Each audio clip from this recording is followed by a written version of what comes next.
In communities across America, doctors, nurses, hospitals, care facilities, and community organizations are working with patients to stop the revolving door of avoidable readmissions for good.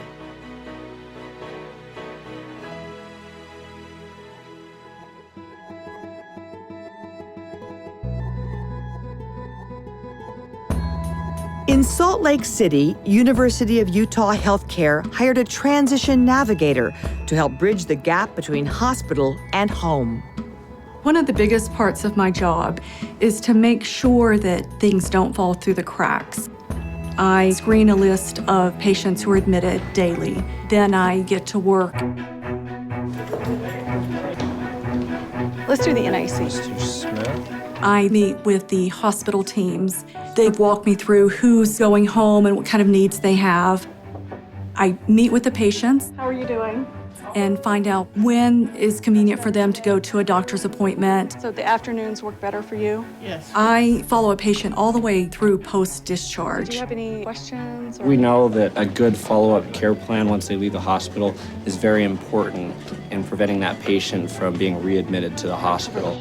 We have one of Dr. Villalobos' patients. I think that most avoidable readmissions happen because patients don't have continuity of care. He's supposed to be leaving today. I think it's well known that an interdisciplinary team is the best way to take care of a patient. And that's what we've modeled this whole care transitions program from. And I was able to get you an appointment. No longer can we think of the hospital standing alone or the primary care clinic standing alone.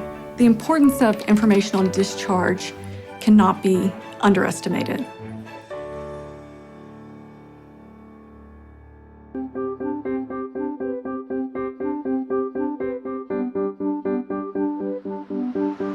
In Cullman, Alabama, the Regional Medical Center is focusing on the discharge process to help patients better understand how to care for themselves once they leave the hospital. Hey, I'm Tina. I'm one of the nurses at CRMC. I'm here to do your discharge. We have been focusing on preventing readmissions, and when we drill down to identify what is it, it's still boiled down to education. It's very important when you give yourself injections that you clean the site. The nurse maintains the same discharge process that they were doing. The one addition is they take in an iPod Touch device and they tell the patient, I'm going to record my discharge teaching. What we're gonna do is gonna record it. This is discharge instructions. So then when the patient gets home, they can listen to the audio. Dr. Morris wants you to be on a consistent carb diet.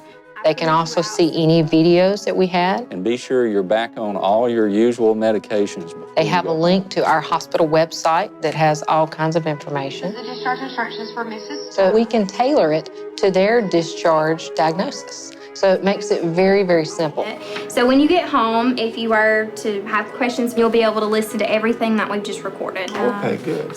A little overwhelmed, but it's not as scary as it was at first. Now you're good to go, okay? All right. I particularly like the discharge instruction where we can go online, because now I might get home and get scared and forget what she's told me. So now I've actually got something to go back to and say, oh, okay, I didn't remember that.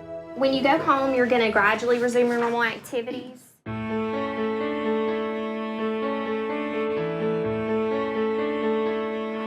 In Durham, North Carolina, Northern Piedmont Community Care helps patients manage their health when they get home. The most important time for a patient when they're coming out of the hospital, we would call the transitional period. Hey, Karen, this is Jennifer. I'm just calling. We try to get in contact with the patient within about 3 days of the discharge to establish a home visit. That home visit is where we usually do the biggest amount of work, where we're getting the meds together, getting the appointments set up, making sure that they have a place to live. We want to make sure that they're stable so that they don't get readmitted into the hospital. For patients, their home is where they are most of the time. So why not bring the healthcare to them? Morning. How are you? Oh, just fine. Aaron Allen is a patient of mine that I've been seeing for probably close to a year now. It's good to check and see what your blood sugar is. He has diabetes that's very uncontrolled. Because of that uncontrolled diabetes, he has had an amputation, below the knee amputation on his right leg. I know the first time I met you, you were in the bed. Oh, yeah. That's why I stayed there, in the bed. What to get up for? With Mr. Allen, I have seen a definite change in the home visits. Thank you for coming. You're seeing welcome. me. Good to see you. I've seen a difference in just his demeanor. Now, he's got a more hopeful outlook. Hang in there. I am. With your help, I am. I'm not going to be able to cure your diabetes. I'm not going to be able to take away the fact that you got an amputation or that you had a heart attack. But if I could make you believe that you can take care of yourself and that you can carry on your own future, then I've done my job.